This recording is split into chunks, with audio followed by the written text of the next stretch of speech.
आप जीवन में बहुत परेशान हैं, आप जीवन में बहुत दुखी हैं, तो मैं 8-10 कार्य आपको बता रहा हूँ, वो आप अपने जीवन में अवश्य करिए। 10 कार्य, और 10 कार्य न कर पाइए तो 5 कार्य उसमें से आप अवश्य करिए। आपके बिगड़ते हुए काम भी बनने लगेंगे। क्या करना है? पहला काम करिए, आप ये देखिए कि आपके गली में, मोहल्ले में, नगर में, क्षेत्र में कौन ऐसा मंदिर है जो सूना पड़ा है। जहाँ भीड़ होती है ना बहुत, वहाँ मत जाइए। धक्का मुक्की खा के आप दर्शन करते हो, ठीक है जाइए, पर अगर बिगड़ते काम बनाने हैं तो आप ऐसे मंदिर को ढूंढिए जहाँ कोई नहीं जाता, वहाँ देव प्रतीक्षारत हैं, वहाँ स्थापित होने के बाद देवताओं का पूजन नहीं हो रहा है, सकारात्मक ऊर्जा, दैवी शक्ति वहाँ एकत्रित है और ललायित है कि कोई तो आवे जो सेवा करे, हम उसके भंडार भर देंगे। ऐसे मंदिर को ढूंढिए जहाँ कोई नहीं जाता हो और उस मंदिर की सेवा करना आरंभ करिए। सुबह सुबह जाकर मंदिर का कपाट खोल के साफ सफाई करिए, दीप जलाइए। एक दीप हर शाम को ऐसे मंदिर में जलाइए। आप देखेंगे कि जैसे जैसे आप सेवा करना आरंभ करेंगे, वैसे वैसे आपका काम बनना शुरू हो जाएगा। रुके रुके काम भी बनने लगेंगे। हमने कई लोगों को ये बात कही, कई लोगों ने इस बात को अपने जीवन में उतारा और आज उसका वो लाभ ले रहे हैं। जहाँ बहुत भीड़ हो रही, वहाँ तो सेवा चली रही है प्रभु की, वहाँ आप न भी जाओ तो फर्क नहीं पड़ेगा, दूर से ही प्रणाम कर लीजिए, क्योंकि वहाँ है लोग पूजन के लिए। ऐसे मंदिर को ढूंढिए जहाँ कोई न जाता हो, सेवा करना आरंभ करिए। जीवन में आप गौदान अवश्य करिए मुक्ति के लिए। दूसरा कार्य, गौदान करिए। हर व्यक्ति को अपने जीवन में एक बार गौदान अवश्य करना चाहिए। दूसरा कार्य। तीसरा कार्य, एक बेटी का कन्यादान करिए। अगर आपके पास भगवान ने बेटी दे रखी है ना तो ठीक है, और अगर आपके पास बेटी नहीं है तो कोई एक असहाय पिता, गरीब पिता जिनके पास धन नहीं है, उनकी बेटी को आप अपनी बेटी मान लीजिए। बेटी की तरह उनको पढ़ाइए और जब विवाह योग्य हो जाए तो अपनी कन्या की तरह उसका कन्यादान करिए। इससे बड़ा दान इस संसार में कोई नहीं है। कन्यादान से बढ़कर जग में दूजा कोई दान नहीं। बेटी को पढ़ा लिखा कर, किसी की भी बेटी हो, अगर भगवान ने आपको बेटी दिया तो ठीक, और अगर बेटी नहीं है तो किसी गरीब पिता जो असहाय हो, धन न हो उनके पास, उनकी बेटी को आप अपनी बेटी की तरह पढ़ाइए और कन्यादान करिए। शास्त्र कहते हैं जो अपने जीवन में एक कन्यादान करे ना, एक कन्यादान करने से एक यज्ञ का फल उसे प्राप्त हो जाता है, और वो फल कभी निष्फल नहीं जाता। उस बेटी का आशीर्वाद कभी आपके जीवन में निष्फल नहीं जाएगा। चौथा काम करिए, विद्या दान करिए। यदि कोई गरीब बच्चा आपको मिल जाए, जिसके माता पिता के पास इतनी सामर्थ्य न हो कि वो उस बच्चे को पढ़ा लिखा सकें, तो उस बच्चे को आप गोद ले लीजिए।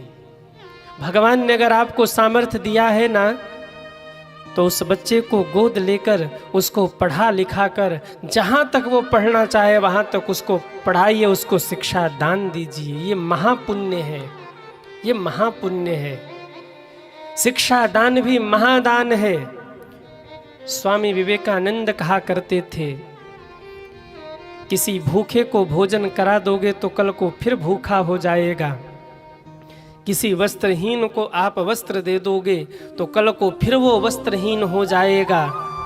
पर यदि किसी गरीब बच्चे को आपने शिक्षा दान देकर शिक्षित कर दिया ना, तो शिक्षित होकर अपना भी पेट भर लेगा, अपने परिवार का भी पेट भर लेगा, कभी किसी के सामने हाथ नहीं फैलाएगा। किसी एक बच्चे को, असहाय बच्चे को जो पढ़ना चाहता है, निर्धन हो, आप ऐसे बच्चे को पढ़ा लिखा करके ऊंचाई तक पहुंचा दीजिए। पुण्य लगेगा आपको, आपके जीवन में बढ़ोतरी होगी, करके देखिए। और अगर कुछ नहीं भी हुआ तो कम से कम जीवन भर वो बच्चा ये तो गाएगा कि पिता की तरह उन्होंने पाल पोस करके हमें पढ़ाया था, हमें ऊंचाई तक पहुंचाया था।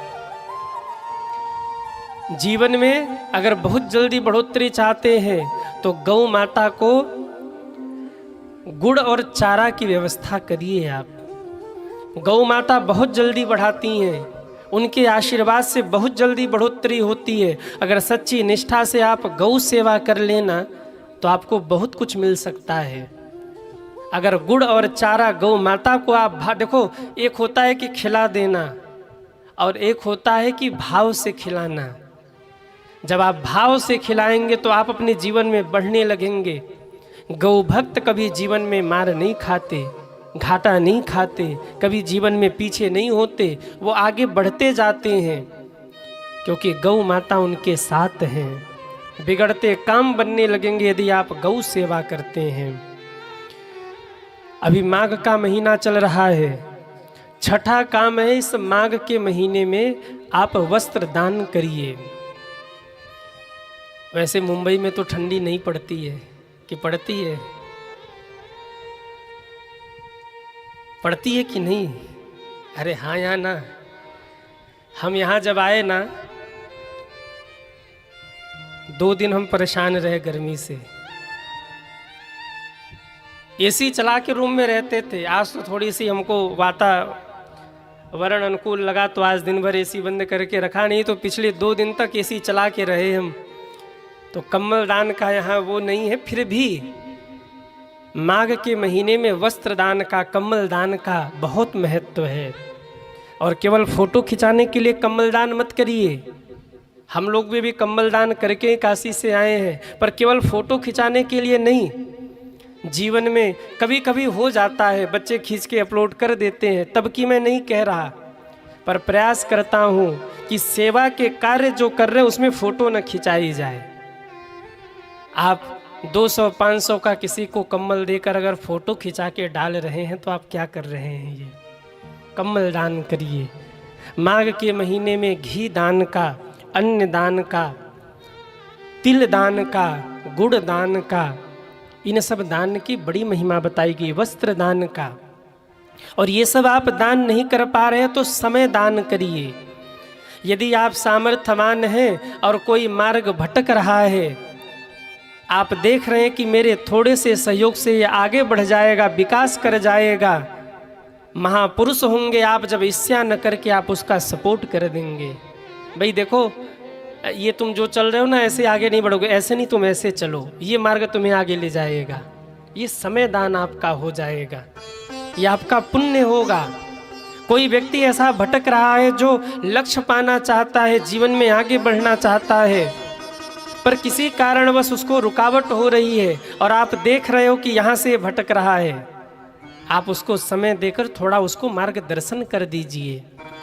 वो आगे बढ़ेगा, उसका पुण्य, वो कहे न कहे, उसका पुण्य आपको लगेगा। भगवान देख रहे हैं, उसके पुण्य से आप आगे बढ़ जाएंगे, क्योंकि ठाकुर जी आपको देख रहे हैं। समय दान कर दीजिए।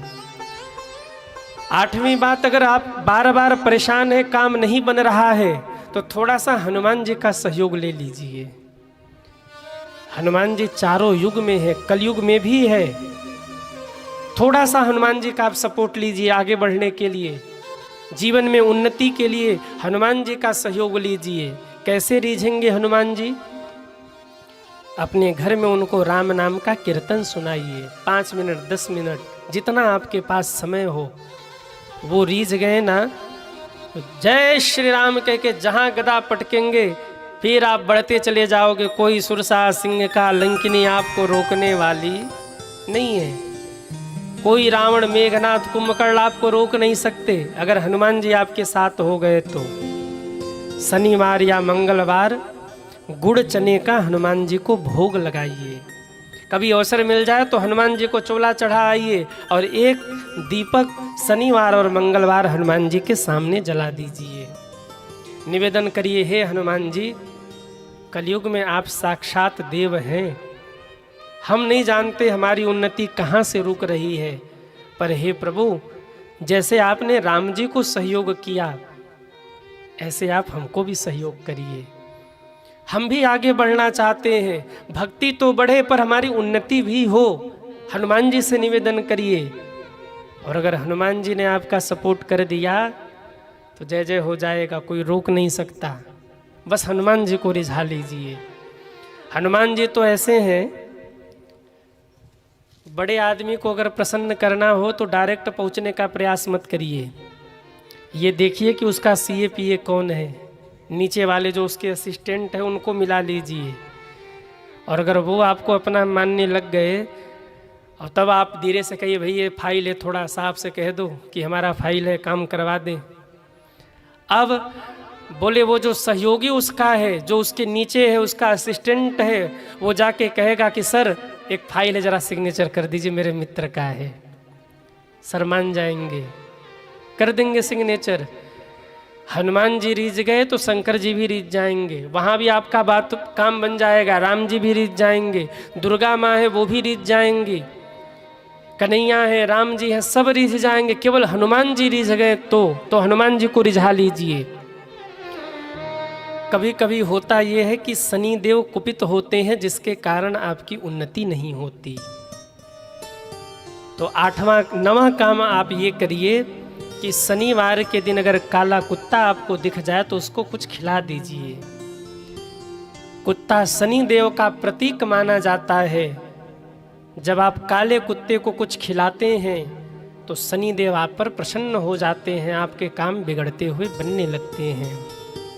और 10वां काम, यदि भगवान ने आपको सामर्थ्य दिया हो और कोई टूटा फूटा मंदिर आपको दिख जाए तो कुछ अपना धन लेकर, कुछ सहयोग लेकर उस मंदिर का जीर्णोद्धार करा दीजिए, उसका पुण्य आपको लगेगा।